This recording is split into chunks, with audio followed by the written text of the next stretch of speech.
Welcome to Up on Game presents Taylor Scouting. Coach Randy Taylor is bringing his 40-plus years of knowledge to you. This is Taylor Scouting. And now, here's Coach Randy Taylor. This is Taylor Scouting Podcast. Coach Taylor, Coach Randy Taylor. And I am here in Woodstock, Maryland today, bringing you the Up on Game Network podcast, Taylor Scouting. And you can watch us on all of your, wherever you get your podcasts. Feel free to check us out on Up on Game Presents on YouTube. And we will get into the show where we're going to do some more education, talk about football, talk about the draft. Lucky enough to have a great guy with me today. David Williams is and was a superstar in football. David is from Gardena Serra High School, LA Harbor College, JC All-American, Illinois in 1983 to 1985, two-time All-American. In 1984, David had 101 catches for 1,278 yards and 8 TDs. Drafted by the Chicago Bears, spent 3 years in the NFL, signed to play in the Canadian Football League with the British Columbia Lions. During his 7 seasons in the CFL, he was the league's MVP in 1988, and his team, the Toronto Argonauts, won the Grey Cup as league champions. 2019, David was inducted into the Canadian Football Hall of Fame. 2005, David was inducted into the College Football Hall of Fame. David is the Big Ten's 4th leading receiver in catches for a career. And that doesn't include the bowl games, David. So don't worry about it. I think I got my facts right. How are you, David? I'm great. Randy, how you doing, buddy? I'm doing fantastic. That was a long intro, man. You got a lot of stats. Right? And what you didn't say was I only played in 33 college games. Now they play like 33 games. Well, yeah, year. You did. Yeah, you did have a shortened career and still did all that. Right. I played with some great guys and a great coach that was a little ahead of his time as far as the passing game was concerned. No question. And you had some pretty good QBs at the time. Yes. Well, I only played with Jack. I only played with one. So luckily we were the same age, so we got to stay all 3 years together. Yeah, he came right out of high school from Northern California. You came out of Harbor, but I just know you were pretty good. And I was lucky enough to be at Illinois during your career and remember you as a soft-spoken guy, a bit shy off the field, but dynamic and ultimately competitive on the field. Does that describe you? Yes. I always hated I could do interviews with a guy who would talk to me with a camera and a microphone. But if you gave me a microphone and you told me to go stand up in front of people, I'm a total different person. I can play in front of 1 million people, but I can't talk in front of 1 million people. David, I'll never forget the time my wife, Kiki, and I were taking you to speak out in Farmer City, Illinois. Do you recall this? This was one of your first time speaking, and I can testify to how when you get a microphone in your hand and you're supposed to talk to strangers, and you were so freaked out you had to get your brother Oliver and Charles Armstead Skeet to come with us. And so here's this tall, lanky football player from LA going to speak to a bunch of farmers and their families. And you were so nervous. We got those guys out there. By the time you three were done wrapping that thing up, you're having them singing Michael Jackson's Billie Jean, and all of these farmers are up on their feet singing along with you. It was outstanding. You remember that? I remember that. I remember big time. The reason Ollie came, it was because I told him I was scared. Right. And he never was shy about talking in front of anyone or singing in front of anyone. And I was, and he knew that. So he came, and you handed me the microphone and I handed it to him and he just started talking. Yeah, he was definitely not shy. And back in the day, we had three of the Williams brothers. Stephen was there too. You were in the middle of those two.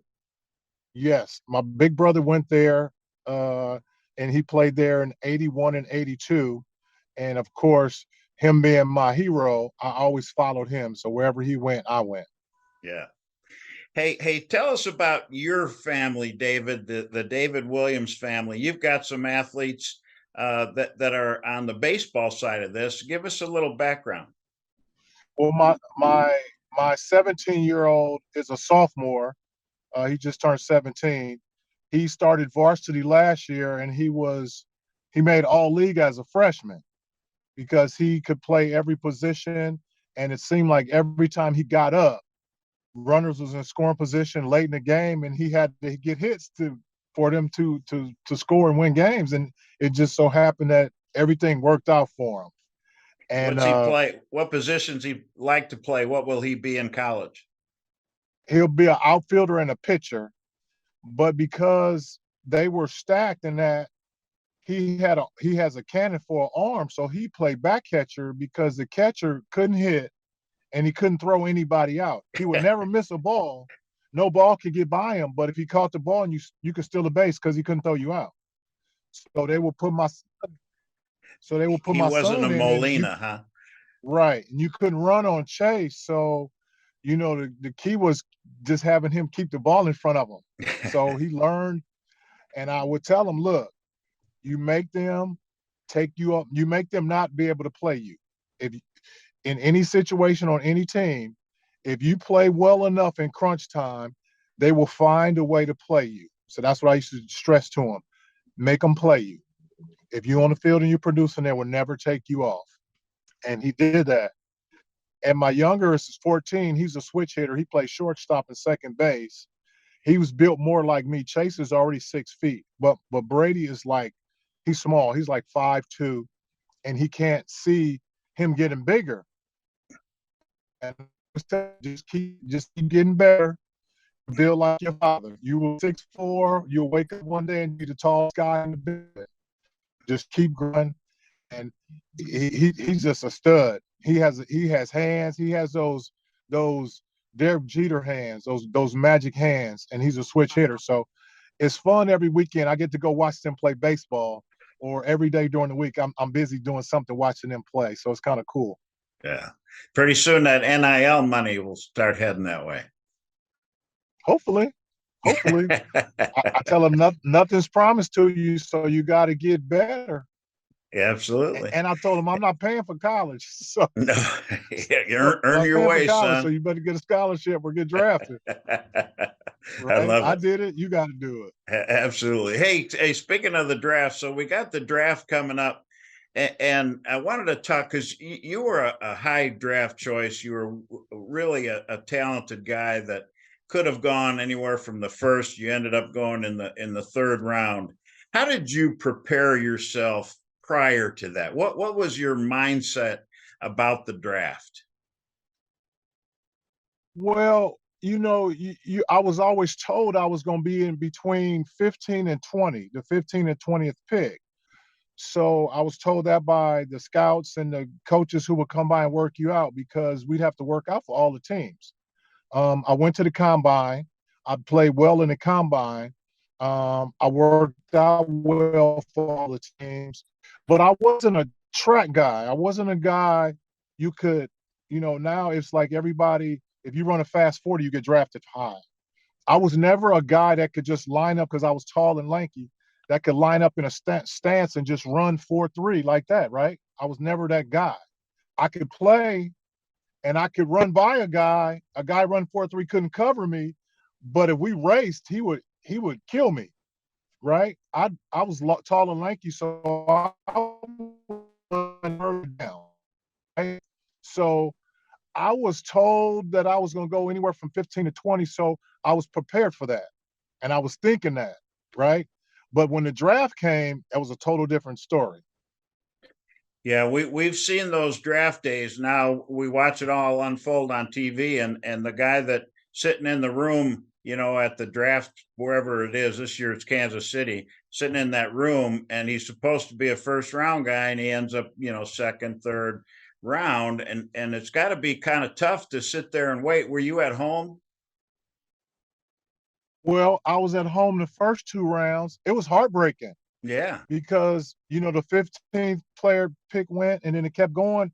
And then they were drafting receivers that I was way better than. But they went to those big name schools, UCLA and Tennessee. I could beat them guys playing with my hands tied behind my back, but just it worked out that way. So the first round came and went, I was watching, and I was crushed. And then the Washington Redskins and the Cleveland Browns, they didn't have, you take me down back memory lane, they didn't have first round draft picks. I don't know who Washington got and why they gave their pick away, but the Cleveland Browns had drafted Bernie Kosar in the supplemental draft. So Cleveland said they were going to take me if I was available. That draft pick came and went, and then I was still sitting there. So the second round went by and I was just crushed. So I was dating this girl at the time, and her name was Paula Abdul. She was a singer, but she wasn't a singer then, right? Yeah. So she called me. She said, "How you doing?" I said, "This is heartbreaking." So I went and picked her up, and we went to lunch, and we was eating lunch at a Mexican restaurant in Hollywood. And my brother called and said, "You got drafted by the Chicago Bears." And I looked at her and I kissed her and said, "I got to go." And I left. And, a couple of years later, she was a world famous singer, but I didn't know that at the time. Yeah. But she was, it was a really, go ahead. It was a really, really long day for me. That was heartbreaking. The draft for me was heartbreaking. So when I see those guys sitting in a room, I know exactly how they feel. It's I won't watch the draft. I just can't watch it. And Paula Abdul was really a higher draft choice than you were. Absolutely. In the end. No question about it. No absolutely. Question. Yeah. Hey, did you go to a lot of teams back in that day? Were you going to teams to work out for them, or did they come to Illinois? How did that all work? They were coming to town. They were coming to town, like the Kansas City came, Washington came, Dallas came, the Saints came. They were coming because we had a lot of guys. Swoop, Trudeau, Jariga, Cap Boso. So a lot of the teams were coming in town and they was having us work out. So, we didn't go anywhere. It's kind of different now. I think, they go in groups now. But yeah, it'd be one to pop up and then they'd ask me to come work out and you go catch passes and run routes and they'd tell you, "Hey, if you're available in this pick, we'll take you," all that kind of stuff. So they kind of fill you with a bunch of stuff and hell, you don't know. And then all of us at Illinois was supposed to get drafted pretty good. But I don't know if you remember, but at that time, during our time, there was a drug scandal at Illinois when we were juniors, and that kind of carried over and hurt us all in our year when we was time to get drafted. That came up. Yeah, I remember that kind of lingered over the kids that were following the other guys. So I do remember that. But it is a path, and you came out stronger and better for it. And I just want to have you help us educate some of these student athletes about this process. And Taylor Scouting Podcast is always looking to teach and to find out, to advise young men about the career or a career in professional football or other sports. And what would your advice be? And I'll go through some categories and your personal life. What would you advise these future draft choices to how to take care of your personal life before you go to the pros? Your personal life is one, you got to be careful nowadays with social media. You got to be diligent, and it's important who you hang out with because all that stuff affects what's going on in your life. whether it's drugs or knuckleheads that you hang out with. Because I grew up in a neighborhood with a lot of tough kids, but they were my friends, and they help. Your surroundings help make you. They make me. I was tough because of my surroundings and my guys I had. When it came time to grow up and go off into your career, you kind of have to leave some of those guys behind because some of them trouble just follows them, right? So you got to kind of keep guys at a certain arm's length with you. They can still be your buddies. You just can't go do certain things with them. So you got to watch what you eat. You got to watch who you hang out with. You got to watch what you do on social media. And you just got to prepare for the future because the future is now, and the future only lasts so long. You only get it. You have a short window of actually playing ball. And what nobody teaches you, nobody taught us, it's a little better now, I think. Nobody taught us was how to handle your money. That's huge because you're a young kid, you 22, 23 years old, and then you get a check for $5, $6 million. That'll go fast, because everybody get a cut. Uncle Sam get a cut, your agent get a cut, and taxes get a big cut.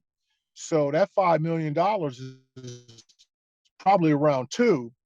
You got mamas and daddies and brothers, and everybody wants something. So they don't teach you how unless you listening to, your proper money management people. And unfortunately, some of them people are crooks too. You have to find the right team. You have to find the right team around you. And it seems like they're a little better now. I saw Jalen Hurts just had a big contract, and I saw his team. He had like 8 women, communication, marketing. I mean, you need that. You need that. You need that good team and good foundation around you. We're saying, okay, this is what you need to do. This is what we're going to do. And then you watch them, and then you have somebody watch the watchers, Right. right? Because you have to be Yeah, careful. absolutely. But Hey, yeah, I was going to go but because like, there's no classes in that. no, there aren't classes. You're right. You're right. What about adversity? You had some. We've all had some. How do you get yourself through the adversity to be ready to go perform at that highest level once you get drafted? Well, first of all, you got to prepare. There's nothing like being prepared because you train your body. If you train your body to do something, your body can do it. If you don't train your body to be able to do it, it won't happen. So you got to be prepared, and you got to, everybody's not made to be a baller on the biggest stage. I don't care how good you are, how your numbers stack up. And I always think that they judge more now on stopwatches than they do heart. You can't measure a heart. You can measure a guy how fast he is with a stopwatch, but in a big time situation, because he fast don't mean he gonna run fast, and don't mean he can make plays. You give me a guy with heart that's gonna ball no matter what happens. I'll take that guy over a guy who run 4.2, 4.3 any day of the week. Give me a 4.5 guy with heart, I'll take him every day of the week. David, that's why you had the success on the field. That's why you could make have all those catches and be the MVP and do all that in the professional ranks because you weren't the 4.4 guy. You were the 4.5 guy with heart and length and all those kind of things. How about the academic side of it, David? That was something that it is difficult for guys coming out of high school and junior college, and how did you handle that, and the good and the bad of that part of college? Well, high school, I went to Sarah High School in Gardena, which was really a good preparatory high school. So I had good grades. I had a high SAT score. My problem was when I first went to Illinois, I was coming out of JC. So you guys assumed I was grown up enough to be off campus, and I wasn't. I almost flunked out of school my first year because I lived off campus and I wasn't mature enough to be able to handle that. Right? It was the first time I was away from home. I moved off campus. I didn't even have a car, and I'm living off campus. So I had to go to summer school to be able to play my Rose Bowl year. I had to go to summer school all summer long and get high grade and get A's to make up for those semesters where I was kind of screwing off, you know. So I'm off campus and it's snowing outside. It's freezing outside. I live off campus and I'm standing on a bus stop. I'm from LA, man. So it's 5 degrees outside. I would go to the bus stop and see that cold weather and I go back home. I'm going to hell with this. So it Hey, cost me. So, being on campus, go yeah, ahead. I was gonna say that happened to so many because we had a lot of California players at that time. We had about 30 JC kids playing for us at that Rose Bowl when we played UCLA back in the day. And you all kind of ran through those things, and I knew that was tough. But you suggest be on campus early in your career, wouldn't you? Absolutely, because everything's walking distance. You don't have to worry about buses. You don't have to worry about being on time because you just set your alarm and just walk to class with everybody else. So everybody's doing the same thing you're doing. But when you isolated off campus with some older guys, you know, they don't go to school. It's fine. They already got their grades, but you trying to hang out with them and they're way more advanced than you school wise. So that almost hurt me. And then after that, I stayed on campus the rest of my career. Hey, You don't have to hit me in the head to tell me to duck. yeah, absolutely. You're a very skilled player and had a lot of things going with, these days, the length and all those things. Was training more important for you? And how did you handle the training part and the football tools and fundamentals? That's almost as tough as school, isn't it? Yes. Well, luckily for me, Mike White made it mandatory that everybody stayed on campus and nobody went home. So, he'd say you can go home and enjoy yourself in the summer if you want, but really he was telling you to stay on campus. So the best thing, I stayed on campus with all the other guys and we just worked out and we got better and better and better.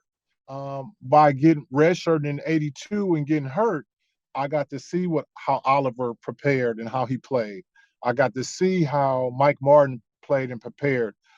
I got to see Anthony Carter run up and down the field on us in Champaign, and I said, I want to be like him. And I put in the work. And after our Rose Bowl year, I had 69 catches total the year. And, we went to the Rose Bowl. And then I remember what drove me more than anything else, Randy, was, how those preseason magazines come out in uh, April, May, June, and July? They had Yeah. all these preseason All-American teams, and they had all these guys, and they had everybody and their mama in there except me. And it was good because I was on campus. I got me a weight jacket and some boots, and I'd run up and down them stairs in that stadium. I was pissed for months. And every day I worked my ass off. I'd look at that magazine, and then I go to the stadium. I come home, I look at that magazine, I do push-ups. That magazine, I had all of them. They drove me. The guy at Iowa State, guy at UCLA, guy I never heard of. It's like, I just went to the Rose Bowl with Illinois, and they mentioned everybody but me. And from that day on, when we got on the field, I took it out on everybody. I said, I'm going to show everybody who's the baddest dude is in the country. And I set out to prove it every day. And you did it, That's David. what You drove me. you did show them, brother. You did. I know that. Hey, one of the topics I want to touch on with you before we go is you're now doing some things to give back to kids, and you've done a great job. You've got a foundation, the David Williams Foundation. Tell us about that foundation. Well, we raised money last year for the Tom Jones Challenger League. That's for children with varying degrees of physical and mental challenges. We're like had like blind kids, kids in wheelchairs, kids that were on the crutches. So what they would do was they'd have a softball game, like a softball game for them, right? Where they play, and they'd have announcers announce the kids to come out to home plate. And say if you were a little blind kid, right? They'd give him a bat, they'd have somebody hold his hand, and they'd have this giant ball that you couldn't miss. So they'd throw the ball and he'd hit the ball, and the person would push him in the wheelchair, or somebody would run with him to the bases. So we gave them that feeling of the crowd and the announcers announcing the name, and then the crowd cheering for them, just so they can have some kind of joy of like being an athlete. And that was awesome. Another one last year was the Carl Pediatrics Unit. We raised money for Carl Hospital Pediatric Unit for the kids in the pediatric unit, and we bought blankets and chairs and beds for their loved ones who had to stay in the hospital with them. Right. So this year we're gonna do the Tom Jones Challenge, and then we're gonna do another one. It's called Dash Project, helping children buy them sports equipment that can't afford it otherwise. And that's pairing with Bonnie Blair, right? Yeah. Remember Bonnie Blair, the Olympics gold medalist? Yeah, the She speed was skater. in my golf tournament last year. Yes, and she's awesome. And her husband have Dash, and they raise money. So since she was such a big hit at my event last year, she's an awesome person, and she has a big heart. We said, okay, our event, we're going to raise money for your foundation as well, so we can help you because you here being a part of our organization.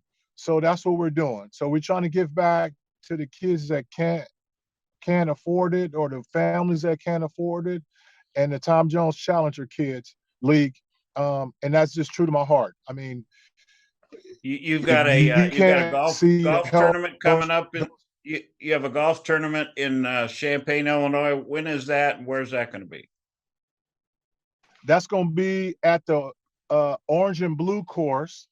Last year we put it on, and we had 27 groups sign up and play. This was in Mohammed. This year we have so many people signing up, we got to use both the orange and the blue course at the same time because we're getting so many groups. It's going to be September 1st, day before the first home game. We'll help get that information out for you, and hope to get the whole place full and raise a lot of money for those organizations.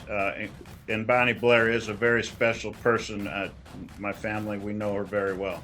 So we're going to close it up. David, I know you and I will talk after this, but just to say thanks for being on, David, and the Up On Game Network. Up On Game presents Taylor Scouting. Catch us on all of your iHeartRadio app, Apple Podcasts, wherever you get your podcasts. Please rate and review this podcast, and follow us on the social platforms by searching Up On Game Network, and follow me on Twitter at rtaylorfbscout. Sure appreciate everybody being with us, and we'll see you next week.